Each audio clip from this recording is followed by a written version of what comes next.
우리 귀한 할렐루야 성가대 찬양에 감사드립니다. 지난 한 주 여러분 죄에게 이기고 승리하셨습니까?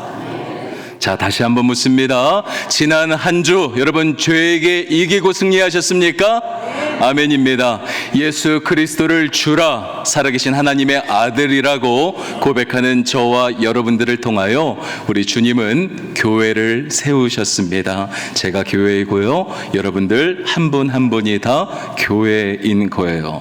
그리고 교회인 우리가 해야 할 일은 여러분 공격하는 일이라 말씀드렸습니다. 싸우자는 게 아니었죠. 음부의 권세가 이기지 못하리라. 죄에게 지는 것 아니요 근심하고 낙심 가운데 여러분 살아서는 안 되는 것입니다. 세상을 이기는 교회, 마귀 사단의 권세를 이기는 교회, 영혼을 구원하는 교회, 바로 저와 여러분 다 되시기를 주님의 이름으로 축원합니다.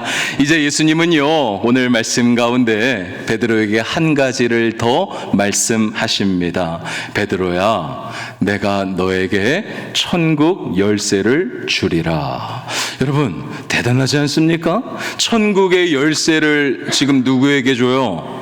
베드로에게 준다고 이야기하기 때문입니다. 여러분 19절의 말씀을 보겠습니다. 내가 천국 열쇠를 내게 주리니 네가 땅에서 무엇이든지 매면 하늘에서도 매일 것이요 내가 땅에서 무엇이든지 풀면 하늘에서도 풀리리라 하시고, 카톨릭에서는요 실제로 이 천국 열쇠라는 단어를 굉장히 좋아합니다. 제가 예전에 이 관광지로 아주 유명한 한 성당에 간 기억이 있습니다. 그런데 그 성당 앞에서요 사람들이 막 모여 있길래 저게 뭐 하는 건가 한번 가봤어요. 그랬더니 이 천국 열쇠라 불리는 이 성물이죠, 이 열쇠 고리로 만들어서 판매하는 것을 제가 보았습니다. 사람들이 그게 뭐라고요? 막 줄지어서 사는 거예요. 그게 뭐라고요? 천국 열쇠였습니다. 그런데 여러분 이들은 왜 천국 열쇠를 좋아할까요? 다른 게 아닙니다. 이 천국 열쇠를 베드로에게 주었기 때문입니다. 그리고 베드로에게 주어진 이 열쇠가 지금은 누구에게 내려오고 있다고 믿느냐? 교황에게 내려오고 있다고 그들은 믿는 거예요. 그래서 이들은 천국 열쇠를 아주 중요하게 여기는 것입니다. 그래서 어찌 보면 이게 동일한 맥락이죠. 그 뒤에 나오는 말씀, 땅에서 메고 또 푸는 권한도 이들은 누구에게 있다고 믿는가? 바로 교황이 그러한 힘을 가졌다고 여러분 믿는 것입니다.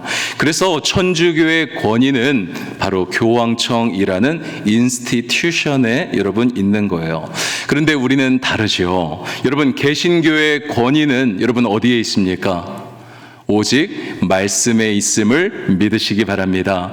목사와 장로에게 여러분 있지 않아요. 우리는 제도에 있는 것이 아니라 오직 말씀에 있습니다.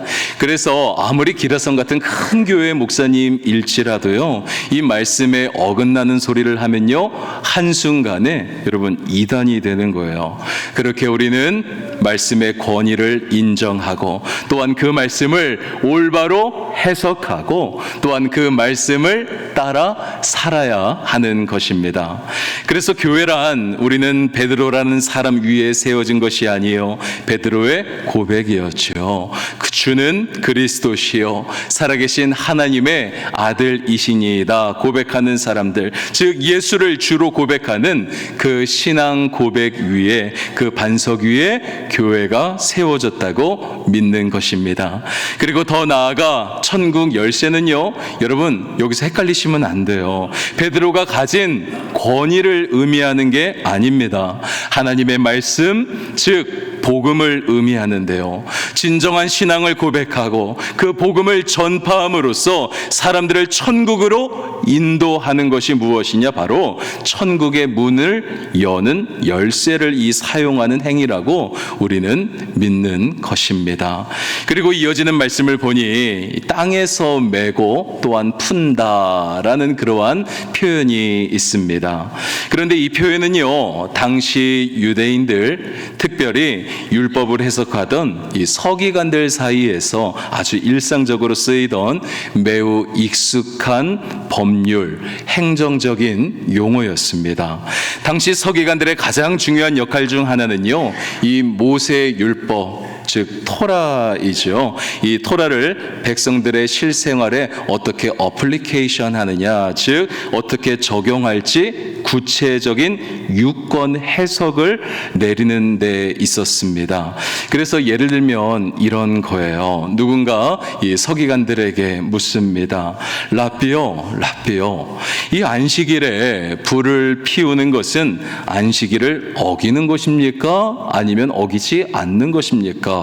그렇다면 서기관들은요, 그 율법을 해석하여 그렇다 그러면 그것은 맨 것이 되고, 또 아니면 그 정도는 괜찮다 판결을 하면 그것은 바로 푼 것이 되었다는 거예요. 이해가 되시죠? 더 나아가 규율에 있어서도요, 누군가를 징계하게 되면 그것은 맨 것이 되고, 또 누군가를 풀어주면 그것은 푼 것이 되었다는 것입니다.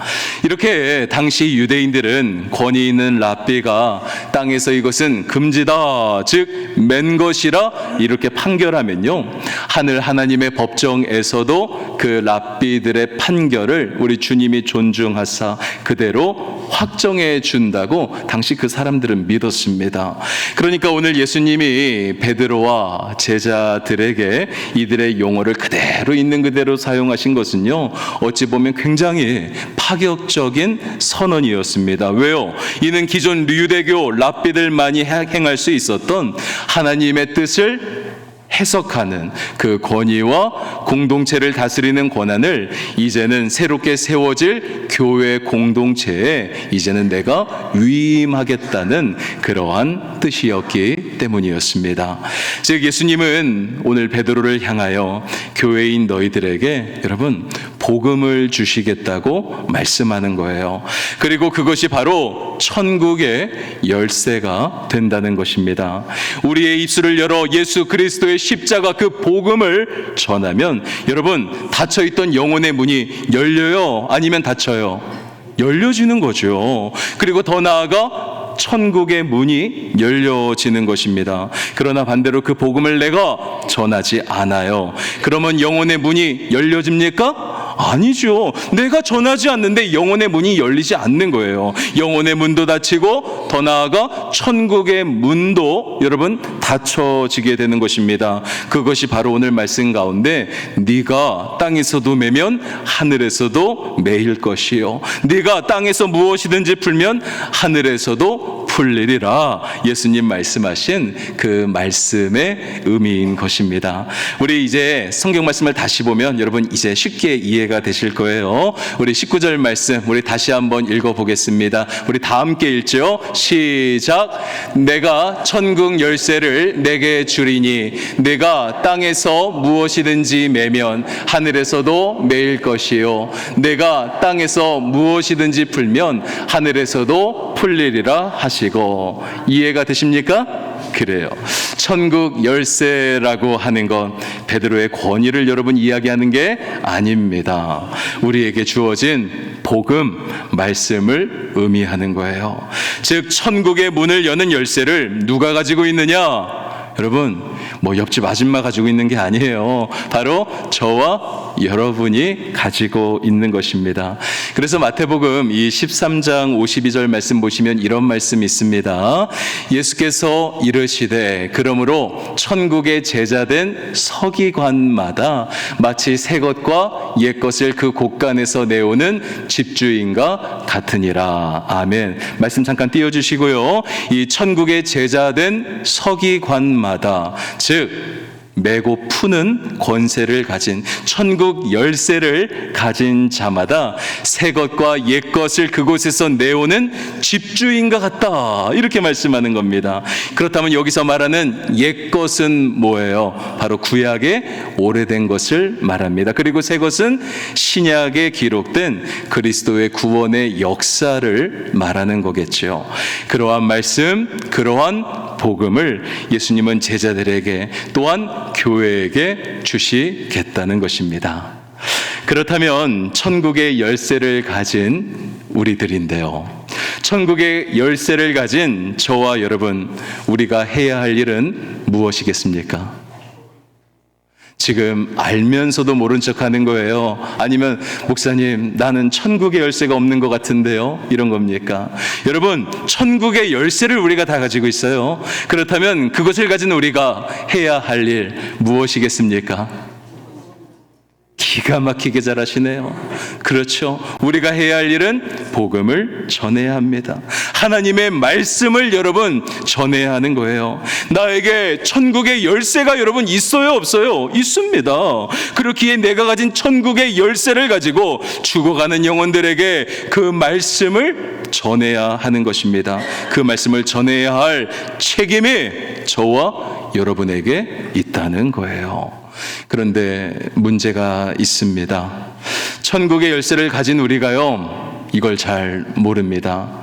그리고 더 솔직히 말씀드리면요, 아까 여러분들의 표정을 제가 보았는데요, 알기는 알지만 꼭 없는 척을 할 때가 있는 거예요. 우리에게 천국 열쇠가 있으므로 그 복음을 나눠줄 사명이 있는데 전하지 않아요. 결과가 무엇입니까? 그래서 이 땅에서 여러분 매이게 되는 것입니다. 제가 벌써 한참 전이네요. 미국에서 유학할 당시 미국 장로교회 교단인 이 PCUSA에 아주 큰 사건들이 몇 개 있었습니다. 크게 두 가지로 이야기할 수 있는데요. 첫 번째로는 동성애자에게 목사 안수를 줄 수 있는가라는 문제였습니다. 여러분 어떻게 생각하십니까? 동성애자가 여러분 목사가 될 수 있습니까? 네, 뭐라고 말씀하시는지 잘 안 들려요. 자, 그리고 두 번째로는요, 이 동성혼 결혼 문제에 대한 이야기였습니다. 이 동성혼을 가진 사람들이 결혼하는데 그것을 인정해 주느냐, 그런 문제였죠. 그래서 이 문제를 가지고요, 목사님들이 모여서 회의를 한 거예요. 당시 미국 교계는 물론이고 한국 교계에도 큰 파장을 일으켰던 사건이었습니다. 물론 처음에는 이 반대 세력이요, 아주 만만치 않았습니다. 왜냐하면 절대로 안 된다고, 특별히 우리 한국계 목사님들은요 가만히 볼 수가 없죠. 그래서 안 된다고 생각하는 목사님들이 많았기 때문입니다. 그래서 몇 차례에 걸쳐 실상 그 안건이 부결되기도 하였습니다. 그런데 매해 이 안건이 올라오는 거예요. 그리고 결과적으로 미국 사회의 전반 이 동성애에 대한 이 관용적인 분위기가 계속 확산되며 미국 장로교회는요, 안타깝지만 2015년, 그러니까 벌써 10년도 더 된 이야기예요. 2015년 이 모든 법안들을 수용하기로 결정하였습니다. 이제는 미국에서 동성애를 죄라 이야기하면, 이건 캐나다도 마찬가지예요. 목사는 그 말에 대한 책임을 져야 합니다. 동성애를 죄라 이야기하면 목사는 그 말에 대한 대가를 치러야 하는 거예요. 그리고 동성애자가 와서 목사님께, 목사님 저 다음 달에 결혼하는데 주례를 좀 부탁합니다, 이렇게 결혼 부탁을 해도요, 이제는 거절하지 못하는 거예요. 목사의 양심으로 정하지 못하겠으면요, 정말 제가 시간이 없어서 바빠서 못한다는 여러분 그 핑계를 대야만 하는 상황이 되었습니다. 그런데 여러분, 남의 나라 이야기가 아닙니다. 이제 우리나라도 얼마 남지 않았습니다. 포괄적 차별금지법이라는 거대한 물결이요, 우리를 흔들기 위하여 지금도 다가오기 때문입니다. 잘 모르시는 분들은요, 이렇게 말씀하세요. 목사님, 차별하는 건 안 좋은 거잖아요. 목사님, 차별은 안 좋잖아요. 차별을 금지하자는데 이거 좋은 법 아닌가요? 이야기하시는 분들도 보았습니다. 그런데 여러분, 절대 그렇지 않습니다. 아마 교회에서 성경적인 설교를 한다는 이유로, 동성애를 반대한다는 이유로 여러분 멀리서 찾을 것도 없어요. 여러분, 제가요 감옥에 가야 할지도 모릅니다. 이건 하나님이 원하시는 모습이 아닌 거예요. 기억하십시오. 저와 여러분에게는요, 천국의 문을 여는 열쇠가 있습니다. 할렐루야. 우리에게는 천국의 문을 여는 복음이라는 열쇠가 있다는 거예요. 그 말은 아시죠? 생명의 복음을 나눠줄 사명이 우리 가운데 있다는 것입니다. 그래서 그 천국 열쇠를 가진 하나님의 자녀가 기도하면 하늘에서 반드시 응답의 문이 열리고요, 천국 복음을 사람들에게 나눠주면 세상의 헛된 가르침과 또한 모든 지식은 끝나게 되는 것입니다. 하박국 2장 14절의 말씀을 보시면 여러분, 이러한 말씀이 있습니다. 이는 물이 바다를 덮음 같이 여호와의 영광을 인정하는 것이 세상에 가득함이니라. 아멘. 여호와의 영광을 인정하는 것, The knowledge of the glory of the Lord입니다. 하나님의 영광을 아는 지식, 어떤 지식이에요? 바로 주는 그리스도시요 살아계신 하나님의 아들이십니다. 이것을 깨달은 지식, 이 복음이 우리 가운데 있어야 하는 거예요. 그리고 그것을 전해야 합니다. 그러할 때 모든 세상의 헛된 지식들은 다 끝나게 된다는 거예요. 이러한 날이 여러분, 교회를 통하여, 교회인 우리들을 통하여 여러분 반드시 올 줄로 믿으시기 바랍니다. 할렐루야. 음부의 권세를 이길 권세, 그러한 힘이 어디에 있어요? 우리에게 있다는 거예요. 교회인 우리들에게 있다는 것입니다. 교회가 그러한 말씀의 힘을 가지고 있는 것입니다. 그런데 이 말씀을 마치시고 우리 예수님은요, 제자들에게 한 가지, 몇 가지요? 한 가지 부탁을 하십니다. 그런데 그 부탁이요, 참 특이한 부탁 같아요. 솔직히 말씀을 읽으면서도요, 이게 무슨 말씀인가 이해가 되지 않습니다. 왜냐하면 그 열쇠를 가지고, 그 열쇠가 뭘 의미해요? 복음이잖아요. 그 복음을 가지고 이 세상 가운데 당당하게 힘있게 나아가야 할 텐데, 그렇게 나아가도 모자랄 판인데 예수님은요, 뭐라고 말씀하시느냐? 아무에게도 자신이 그리스도인 것을 말하지 말라, 이렇게 말씀하셨기 때문입니다. 여러분, 20절의 말씀 보겠습니다. 이에 제자들에게 경고하사 자기가 그리스도인 것을 아무에게도 이르지 말라 하시니라. 아멘. 천국 열쇠를 주시며 누구보다 기뻐하셨던 예수님이셨는데요, 왜 정작 복음의 핵심인 자신이 그리스도, 즉 메시아라는 사실은 숨기라 하셨을까요? 저는 이번 한 주요, 굉장히 힘들었습니다. 왜 자신이 그리스도인 것을 아무에게도 이르지 말라 하셨을까? 말씀을 읽고 또 읽었습니다. 이 본문으로 설교해야지, 하나님이 마음을 주셨으니까 이 말씀 가운데 영적 진리를 캐내야 되잖아요. 그런데 도저히 모르겠는 거예요. 너무 어렵습니다. 왜 이러한 말씀을 하셨을까? 그런데 여러분, 우리도요, 가끔 이러한 말을 할 때가 있습니다. 너무나 중요한 사항인데요, 너무나 중요한 일인데 아직 확실하고 정확하지 않으면요, 또한 아직 때가 이르지 않았다고 생각하면요, 말하지 않는 거예요. 그 과정에 대하여 간략하게 이야기할 수는 있겠지만 아직 완벽하지 않기에 다른 사람에게는요, 뭐라고 이야기해요? 아직 확실하진 않으니까 말하지 마 이야기하는 것입니다. 그런데 여러분, 비슷한 맥락 같아요. 예수님의 때가 아직 이르지 않은 것입니다. 그래서 그 뒤에 나오는 말씀이죠. 아무에게도 말하지 말라고 하신 다음에 예수님이 하신 일, 여러분 무엇인지 아십니까? 저는 이 뒤에 나오는 말씀을 읽어가면서 큰 깨달음을 얻었어요. 바로 예수님이 처음으로 제자들에게, 함께하던 제자들에게 처음으로 그의 죽음과 부활에 대하여 말씀을 하시는 거죠. 여러분, 21절의 말씀 같이 보겠습니다. 제가 읽겠습니다. 이때로부터 예수 그리스도께서 자기가 예루살렘에 올라가 장로들과 대제사장들과 서기관들에게 많은 고난을 받고 죽임을 당하고 제3일에 살아나야 할 것을 제자들에게 비로소 나타내시니 말씀하십니다.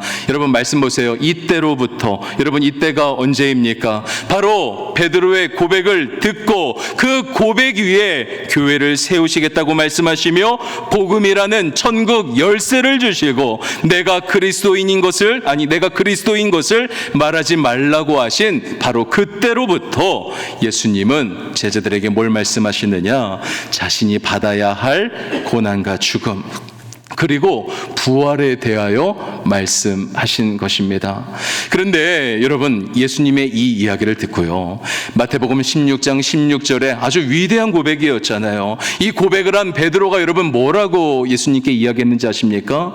주여 그렇게 하지 마옵소서. 예수님을요 가로막는 거예요. 예수님 십자가 지지 말라고. 왜 예수님이 그곳에서 죽어야 하냐고 베드로가 여러분 이야기하는 것입니다. 즉 베드로는요, 보세요, 주는 그리스도시요 살아계신 하나님의 아들이라는 귀한 고백을 하였고요, 또 복음이라고 하는 천국 열쇠를 받았지만 정작 십자가에 대하여서는 제대로 알지 못했던 것입니다. 그래서 예수님이 바로 이어서 십자가에 대하여 이야기하시는데 이건 아무리 생각해도 아닌 것 같은데, 예수님이 십자가를 져서는 안 되는데 하며 예수님 안 됩니다. 그 앞을 막아섰던 것입니다. 여러분 이제 아시겠습니까? 왜 예수님이 자신에 대하여 말하지 말라고 하셨는지 이제는 아시겠습니까? 베드로가 제자들이요 아직 예수님의 죽음과 부활에 대하여 받아들일 준비가 되지 않았던 거예요. 그때가 아직 되지 않았기에 말하지 말라 한 것입니다. 다른 말로 하면요, 쉽게 생각하면 이런 거죠. 복음이라고 하는 것, 예수 그리스도의 십자가와 부활 없이는, 여러분 예수 그리스도의 십자가 그리고 부활 없이는요, 여러분 이거 완전한 복음이 아닙니다. 예수님의 십자가와 부활 없이는 복음의 능력이 여러분 나타나요? 나타나지 않아요? 나타나지 않는다는 것입니다. 아무리 우리가 주는 그리스도시요 살아계신 하나님의 아들이라 정확히 고백했어도요, 그가 당해야 할 십자가를 배제해요. 그리고 영광스러운 부활에 대하여 이야기하지 않는다면 여러분 이게 복음이에요? 아니죠. 아무런 의미가 없는 것입니다. 천국 열쇠를 가진 우리는 전도하면서 여러분 어떠한 이야기 하십니까? 여러분들 가운데 천국 열쇠가 다 있잖아요. 여러분들에게 복음을 전할 수 있는 입술이 있잖아요. 그 말씀이 여러분의 마음 가운데 있지 않습니까? 그런데 복음을 전하는 여러분들 어떠한 복음 전하고 계십니까? 교회 나오면 되게 좋아. 목사님 말씀 잘 전해. 좋은 이야기도 많이 해줘. 그리고 교회 나오면 사업 잘 될 거야. 자녀도 잘 될 거야. 물론 여러분 믿는 자에게 우리 주님은 그러한 복도 주실 줄 믿습니다. 그러나 여러분 이건 복음이 아닌 거죠. 여러분 그렇게 교회 나오면 예수님 믿으면 잘 될 거야. 세상에서 잘 되기를 우리가 원하는 그것 때문에 여러분 교회에 나오는 여러분들이십니까? 아닌 거죠. 이건 복음이 아니라는 거예요. 천국의 문을 여는 그 열쇠가 아닌 것입니다. 어찌 보면 여러분은 복음을 전한 게 아니라요, 옆에 있는 사람을요, 죄송합니다 이런 이야기해서 좀 꼬셔보려고 여러분 그 얘기한 거예요. 천국의 문을 여는 열쇠가 아닌 것입니다. 이번 한 달 우리는 그리스도인의 고백에 대하여 함께 말씀을 나누었습니다. 여러분은 그리스도인으로서 어떠한 신앙의 고백을 하고 계십니까?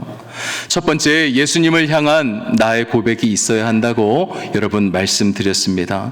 다른 사람의 고백, 정답과도 같은 어떠한 미사 여구가 있는 멋진 고백, 여러분 그런 고백 필요 없습니다. 내가 만난 예수님, 나의 고백이 여러분 있어야 하는 거예요. 그래야 그 예수님이 나의 삶 가운데 힘이 되는 거죠. 내 능력이 되기 때문입니다. 그리고 두 번째, 베드로의 고백을 보면서 예수님이 바로 나 때문에 십자가를 지셨고 그 피가 나를 구원하셨음을 우리는 고백해야 한다고 말씀드렸습니다.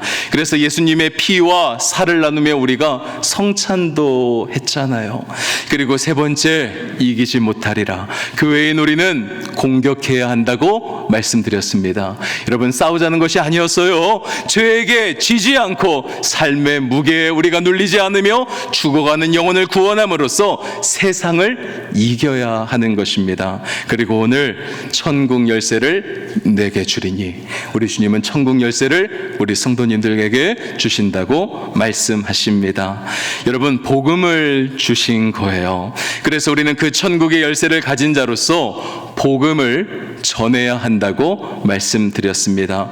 복음을 전해야 열리는 거예요. 그렇게 땅에서 풀어야 여러분 하늘에서도 풀리는 것입니다. 우리가 복음을 전해야 그들의 마음의 문이 열리고 천국의 문이 열리게 되는 것입니다. 그런데 주님은 이 시간 우리에게 한 가지 더 말씀을 하십니다. 무엇일까요? 그 천국 열쇠에는요, 그 복음에는요, 반드시 예수 그리스도의 십자가와 부활이 있어야 한다는 것입니다. 여러분, 맞죠? 예수님의 십자가와 부활이 우리 그리스도인들에게 능력이 되기 때문입니다. 바라기는 그리스도인의 온전한 고백과 더불어 예수님의 십자가와 부활, 여러분, 이게 있어야 돼요. 여러분, 우리가 천국 열쇠를 가지고 있는데 여러분, 예수 그리스도의 십자가와 부활까지 전할 수 있어야 하는 것이요, 그 부활을 고백하고 전하여 천국의 문을 함께 열어가기로 이렇게 다짐하고 결단하는 우리 오늘 함께 예배하는 우리 모든 성도님들 다 되시기를 우리 주님의 이름으로 간절히 축원합니다. 이 시간 우리 함께 기도하겠습니다.